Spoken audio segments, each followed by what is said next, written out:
Having a support team will make or break how far you get when you get there and what the experience is like along the way.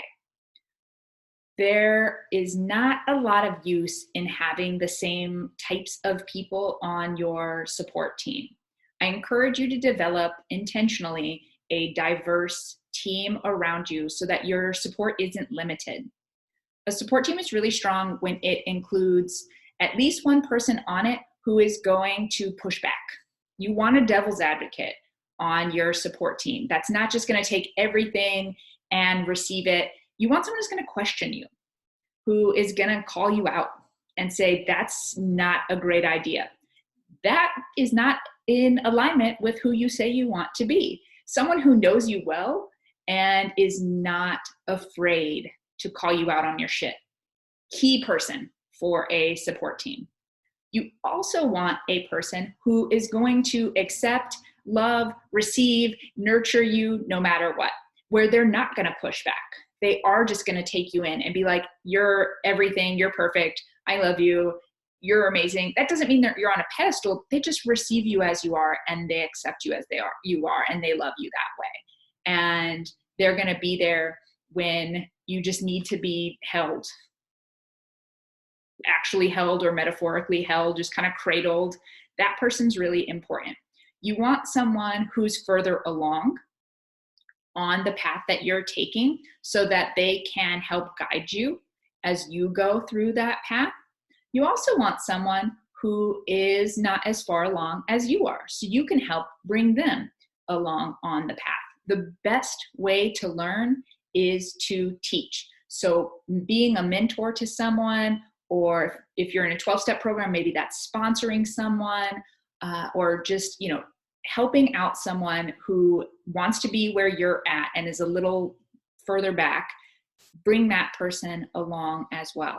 You want someone who's fun on the team as well. You want someone who makes you laugh, that you can be silly with, you can be goofy with, and you can just have a good time with.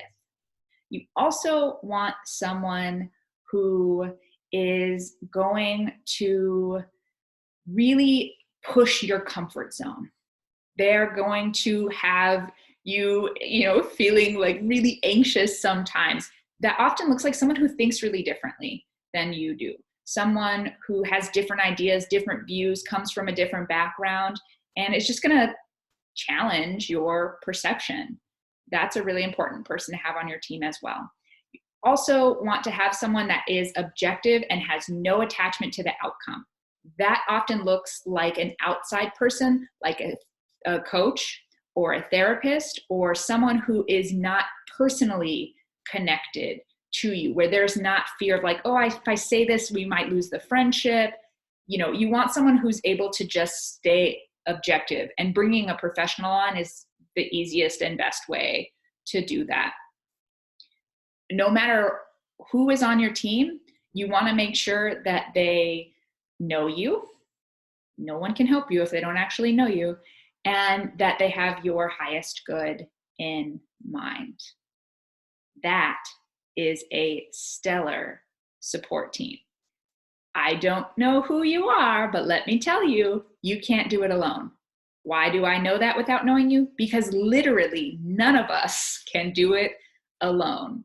A lot of Western mentality has like independence really high up on a pedestal, but the truth is we are created to be in community, to learn, grow, thrive in community. You can survive on your own. You cannot thrive there. So build your support team, do it intentionally. Don't just accept whoever's around you. Make sure that you have chosen your support team, that you trust them, or you can build trust with them, and that they have your absolute highest good in mind.